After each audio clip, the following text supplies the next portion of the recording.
നമസ്കാരം. മലയാളി വാർത്തയിലേക്ക് സ്വാഗതം. രാഹുൽ മാങ്കൂട്ടത്തിൽ വിഷയം വന്നപ്പോൾ വലിയ രീതിയിലുള്ള പ്രതിസന്ധിയായിരുന്നു കോൺഗ്രസും യൂത്ത് കോൺഗ്രസും ഒക്കെ നേരിടേണ്ടി വന്നത്. കാരണം വളരെ എപ്പോഴും യുവതലമുറകൾക്ക് പ്രചോദനമാകുന്നൊരു നേതാവായിരുന്നു രാഹുൽ മാങ്കൂട്ടത്തിൽ. എന്നാൽ ആ ഇമേജ് തകരാൻ വളരെ നിമിഷങ്ങൾ മാത്രം മതിയായിരുന്നു. രാഹുലിന്റെ ഭാഗത്താണോ ശരി തെറ്റ് എന്നുള്ളത് വളരെ സാവധാനം കോടതിയും നിയമ സംവിധാനങ്ങളും തീരുമാനിക്കേണ്ട വിഷയമാണ്. കേസൊക്കെ ഇപ്പോഴും നടക്കുകയാണ്. പക്ഷേ ആ ഒരു സമയം അതിനുള്ളിൽ രാഹുൽ നേരിടേണ്ടി വന്നിട്ടുള്ള മാനസികമായിട്ടുള്ള വെല്ലുവിളികൾ ഏറെയാണ്. പ്രത്യേകിച്ച് പാർട്ടിയിൽ നിന്ന് അടക്കം പുറത്തു പോകേണ്ട അവസ്ഥ വന്നപ്പോൾ അത് കോൺഗ്രസിനെയും ഒരേ സമയം പ്രതിസന്ധിയിലാക്കി. പല ചോദ്യങ്ങൾക്കും ഉത്തരം നൽകേണ്ടി വന്നു. രാഹുലിനെ സംബന്ധിച്ചും വളരെ ഒരു രാഷ്ട്രീയ തിളക്കം അല്ലെങ്കിൽ അതിൻ്റെ ഒരു ഉന്നതിയിൽ നിൽക്കുന്ന സമയത്താണ് ഇത്തരത്തിലൊരു വീഴ്ച സംഭവിക്കുന്നത്. ഏതായാലും ഇപ്പോൾ വീണ്ടും കോൺഗ്രസിനെ പ്രതിസന്ധിയിലാക്കിക്കൊണ്ട് മറ്റൊരു യൂത്ത് കോൺഗ്രസ് നേതാവിൻ്റെ പേര് കൂടി ഇപ്പോൾ ഉൾപ്പെട്ടിട്ടുണ്ട്. സ്വകാര്യ സ്കൂളിൽ റിസപ്ഷനിസ്റ്റ് ആയിരുന്ന യുവതി തൂങ്ങി മരിച്ച സംഭവത്തിൽ ഇതേ സ്കൂളിലെ PRO ആയ യൂത്ത് കോൺഗ്രസ് സംസ്ഥാന ജനറൽ സെക്രട്ടറി ഇപ്പോൾ അറസ്റ്റിലായി എന്നുള്ള വാർത്തകളാണ് പുറത്തു വരുന്നത്. പത്തനംതിട്ടയിലാണ് സംഭവം. 7-ാം മൈലിലെ സ്വകാര്യ CBSE സ്കൂൾ ജീവനക്കാരിയായ ശൂരനാട് സ്വദേശിനിയുടെ മരണവുമായി ബന്ധപ്പെട്ട് ഇപ്പോൾ പോരുവഴി മയ്യത്തുംകര അതിർത്തിയിൽ വീട്ടിൽ സുഹൈൽ അൻസാരിയെ ഇന്ന് പുലർച്ചെ 3-ന് വീട്ടിൽ നിന്നും ഏനാത്ത് പോലീസ് അറസ്റ്റ് ചെയ്യുകയായിരുന്നു. 33 വയസ്സാണ് ഇയാൾക്ക് പ്രായം.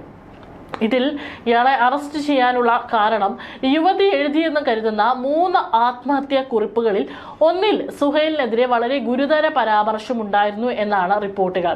ഈ കഴിഞ്ഞ ഫെബ്രുവരി 14-നാണ് പുലർച്ചെ പാണ്ടിമലപ്പുറം പറമലയിലുള്ള വീട്ടിൽ യുവതിയെ തൂങ്ങി മരിച്ച നിലയിൽ കണ്ടെത്തിയത്. അതായത് 14-നാണ് യുവതി ആത്മഹത്യ ചെയ്തിരിക്കുന്നത്. ഇന്ന് അതും കഴിഞ്ഞ ദിവസങ്ങൾ പിന്നിടുമ്പോഴാണ് 18-ാം തീയതിയാണ് സുഹൈലിനെ അറസ്റ്റ് ചെയ്തിരിക്കുന്നത്. ഈ യുവതിയുടെ ശരീരത്ത് മർദ്ദനമേറ്റ പാടുകളും ഉണ്ട്. തലേന്ന് രാത്രി ഭർത്താവും യുവതിയുമായി വഴക്കുണ്ടായിരുന്നതായും പറയപ്പെടുന്നുണ്ട്. ഇതോടെ ബന്ധുക്കളും നാട്ടുകാരും ഭർത്താവിനെതിരെ ആദ്യം തിരിഞ്ഞു. ഭർത്താവിനെതിരെ വലിയ വിമർശനമാണ് നാട്ടുകാരും യുവതിയുടെ ബന്ധുക്കളും ആദ്യഘട്ടത്തിൽ ഉയർത്തിയത്. ഈ ഒരു ഭാര്യയും ഭർത്താവും തമ്മിൽ വഴക്കുണ്ടായ ശേഷം യുവതിയുടെ ഫോണും എടുത്ത് ഭർത്താവ് ആംബുലൻസുമായി പമ്പയിലേക്ക് ഓട്ടം പോയിരുന്നു.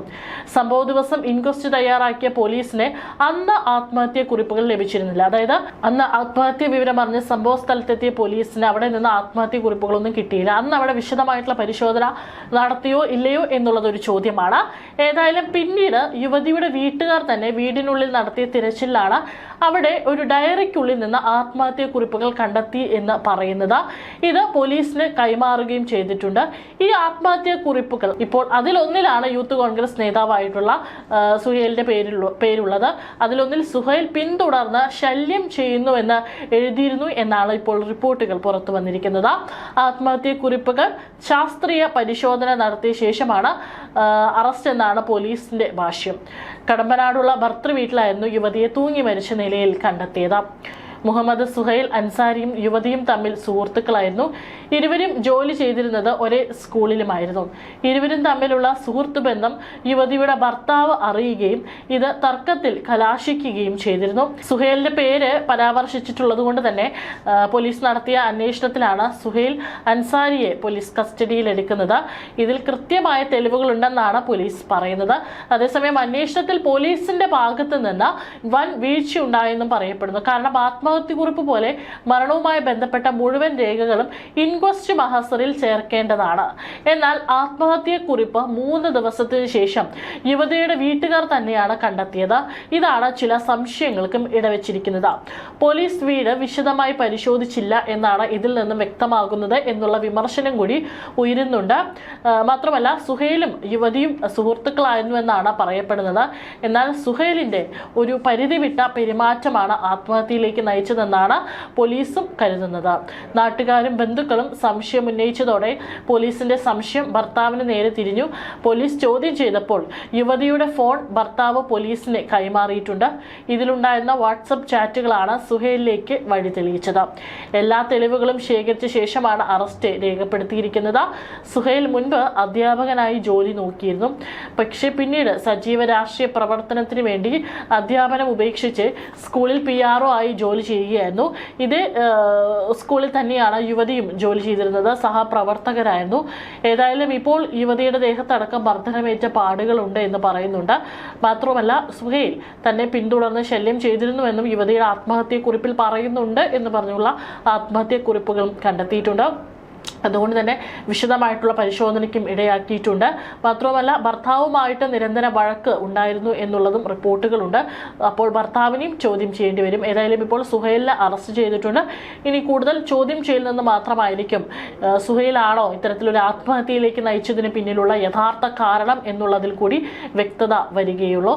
മാത്രമല്ല മറ്റേതെങ്കിലും തരത്തിലുള്ള പ്രശ്നങ്ങൾ യുവതിയെ അലട്ടിയിരുന്നോ എന്നുള്ളത് കൂടി പോലീസ് പരിശോധിക്കുന്നുണ്ട്.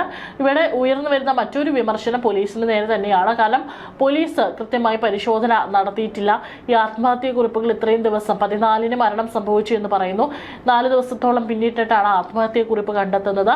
എന്നിട്ടാണ് ഇതിൽ പറയുന്ന ഒരു വ്യക്തിയുടെ പേര് പരാമർശിച്ചിട്ടുണ്ട്, ആ വ്യക്തിയെ അറസ്റ്റ് ചെയ്യുന്നത്. അതുകൊണ്ട് ഇത്രയും ദിവസം അത് വൈകിയതിലും വിമർശനം ഘടിപ്പിക്കുന്നുണ്ട്. കാരണം ഒരു ആത്മഹത്യ നടന്ന വീട്ടിൽ ഇത്തരത്തിലുള്ള തെളിവുകൾ ലഭിക്കാനുള്ള സാധ്യതകളുണ്ട്. മാത്രമല്ല അത് എന്തുകൊണ്ട് പോലീസ് അവിടെ കൃത്യമായിട്ടുള്ള പരിശോധനകൾ നടത്തിയില്ല എന്നുള്ള ചോദ്യം കൂടിയാണ് ഉയരുന്നത്.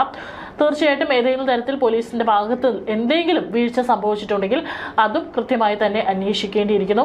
ഏതായാലും യൂത്ത് കോൺഗ്രസ് നേതാവാണ്, സജീവ രാഷ്ട്രീയ പ്രവർത്തനത്തിലൊക്കെ തന്നെ എപ്പോഴും കാണുന്ന ഒരു വ്യക്തിയാണ്. തീർച്ചയായിട്ടും ഏതായാലും അതും കൃത്യമായി ഇപ്പോൾ തിരഞ്ഞെടുപ്പ് അടുക്കുന്ന വേളയിൽ കോൺഗ്രസിന് മറ്റൊരു പ്രതിസന്ധിയാകും എന്നുള്ള കാര്യത്തിൽ യാതൊരു സംശയവുമില്ല.